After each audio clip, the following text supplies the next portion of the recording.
Hello friends.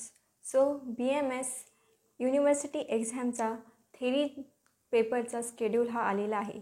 So BMS first professional 2024-25 या इयरचे विद्यार्थ्यांसाठी हा टाईमटेबल दिलेला आहे. ओके, सो हा थेरी पेपरचा टाईमटेबल आहे. सो यानुसार बघा आपले 9 थेरी पेपर्स हे असणार आहेत.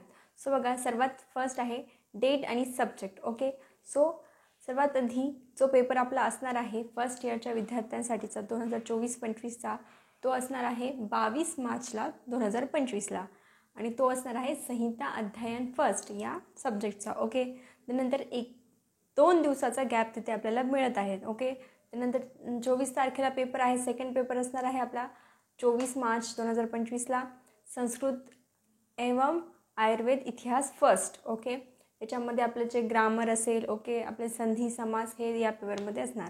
त्यानंतर 26 मार्चला असणार आहे. ओके, बघा 1 दिवसाचा गॅप आहे. तो असणार आहे संस्कृत आणि आयुर्वेद इतिहास पार्ट 2 पेपरचा. ओके, त्यानंतर 28 मार्चचा पेपर असणार आहे 28 मार्च 2025ला पदार्थ विज्ञान फर्स्ट. ओके, त्यानंतर 1 एप्रिलला पेपर असणार आहे आपला, तो असणार आहे पदार्थ विज्ञान पेपर 2. त्यानंतर 3 एप्रिलला पेपर असणार आहे आपला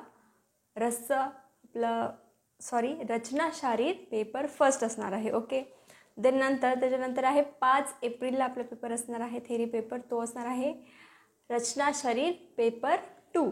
त्यानंतर 7 एप्रिलला पेपर असणार आहे आपला क्रिया शरीर पेपर फर्स्ट. नंतर 9 एप्रिलला पेपर असणार आहे आपला क्रिया शरीर पेपर सेकंड. ओके, सो असे आपले टोटल 9 पेपर हे थेरीचे असणार आहे आणि हा युनिव्हर्सिटीकडून टाईमटेबल आपल्याला आलेला आहे. सो 2024-25चे फर्स्ट इयरचे जे विद्यार्थी आहे, सो त्यांच्यासाठी आता अभ्यासासाठी टाईम आहे. सो नोट्स आहेत, तुम्ही माझे रेफर करू शकतात.